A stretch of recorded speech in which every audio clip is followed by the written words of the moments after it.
हाय बच्चों, कैसे आप सब।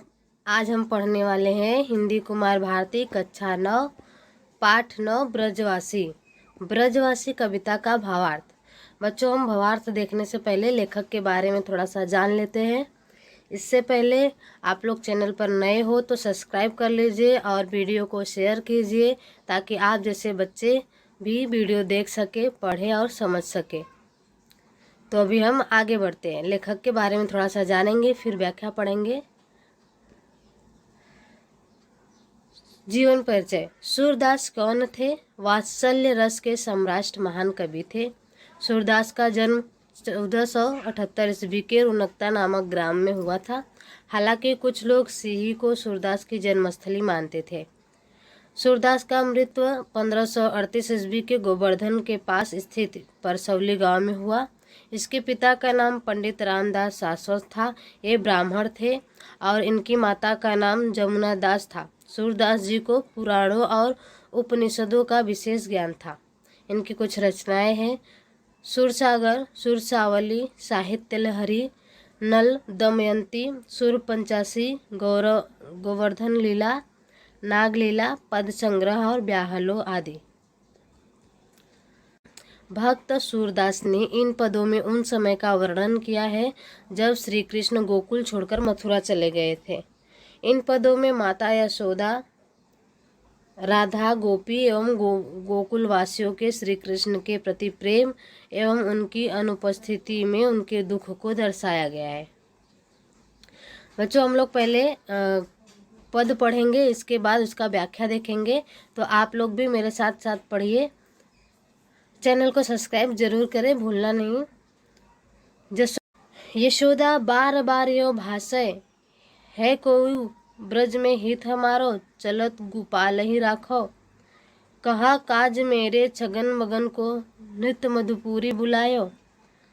सुफल सूत मेरे प्राण हरण को, काल रूप है आयो। वरु या गोवर्धन हरो कंच सब, मोही बंदी ले मेले। इतनो सुख कमल नैन मेरी, अखियानी आगे खेले। बासर बदन बिलोकत जीवो, निसी निज अंकम लाऊ। तिही बिछुरत जो जियो करम, बस तो हसी काबरू बुलाऊ। कमल नयन गुण रटत रटत, दुखित नंद जी की रानी। अभी हम व्याख्या देखेंगे। कृष्ण के मथुरा जाने की बात सुनकर यशोदा मैया बार बार कहती हैं कि यदि ब्रज में कोई भी मेरा भला चाहने वाला है तो मेरे श्री कृष्ण को मथुरा जाने से रोक ले। मथुरा के राजा कंस ने पता नहीं किस काम से मेरे बेटे को बुलाया है। कृष्ण को मथुरा ले जाने के लिए उद्धव अक्रूर मेरे लिए काल बनकर आया है। कंस चाहे तो मेरे पास की सभी गायें ले ले, मुझे बंदी बनाकर जेल में डाल दे, किंतु मुझे इतना सुख अवश्य दे दे ताकि मैं अपने आँखों से श्री कृष्ण को खेलते हुए देख सकूं। मैं दिन भर श्री कृष्ण का मुख देखती रहूं तथा रात में उन्हें मैं अपनी गोद में लेकर सो सकूं। कृष्ण के मथुरा जाने के बाद यदि मैं जीवित रही तो हंसकर किसे बुलाऊंगी। सूरदास जी कहते हैं कि इस तरह कमल के समान सुंदर नैनों वाले श्री कृष्ण के गुणों का गान करते करते नंद की पत्नी महारानी यशोदा अत्यंत दुखित हो जाती है। प्रीत करी कहु सुख न लयो, प्रीत पतंगा करी पावक सो, आपे प्राण दहयो। अलिसूत प्रीत करी जलसूत सो, संपुट मांझा गयो। सारंग प्रीत करी जू नाद सो, सन्मुख बान सहयो।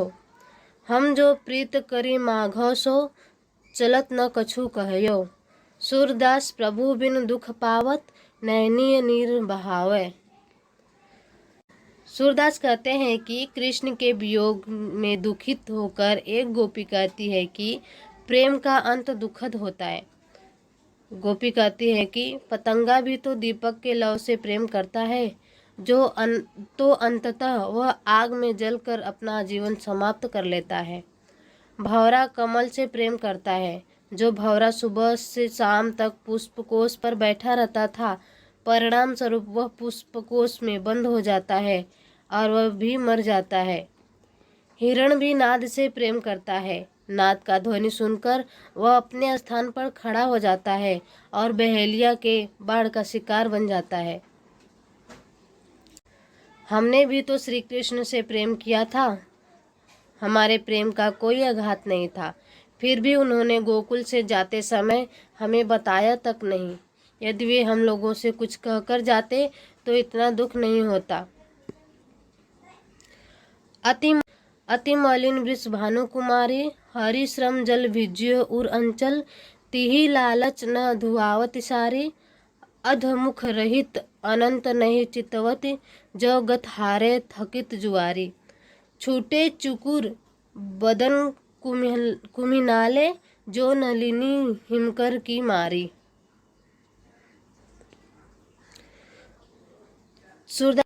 श्री कृष्ण के मथुरा जाने के बाद वृषभानु की पुत्री अधिक दुखी रहने लगी। राधा जी के आंचल के ऊपर श्री कृष्ण जी के पसीने की बूंद लगी है। उन बूंदों में से श्री कृष्ण के शरीर की गंध आती है। राधा सोचती है कि इस साड़ी को धुला देती है तो यह सुगंध चला जाएगा, इस कारण वह नहीं धुलाती। श्री कृष्ण के वियोग में राधा जी हमेशा मुंह नीचे करती है, इधर उधर नहीं देखती, कहीं नहीं देखती। उन्हें देखकर ऐसा लगता है कि कोई जुआ खेलने वाला जुआरी जो अपना सब कुछ हार गया हो।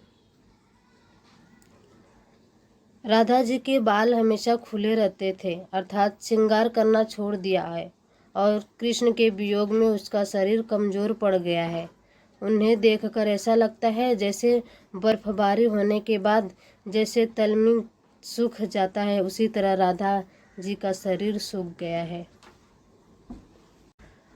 कहाँ लो कहियो ब्रज की बात, सुनह श्याम तुम बिन उन लोगन, जैसे दिवस बिहात। गोपी ग्वाल गाय गोसूत, सब मलिन वदन कृष गात।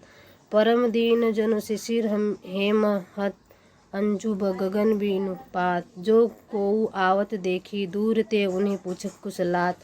चलन न देत प्रेम आतुर, उर कर चरनी लपटात। पीक चातक वन बसंत न पावत, वायरस वली नहीं खात। सूर्य श्याम संदेशन के डर, पथिक न उही मग जात।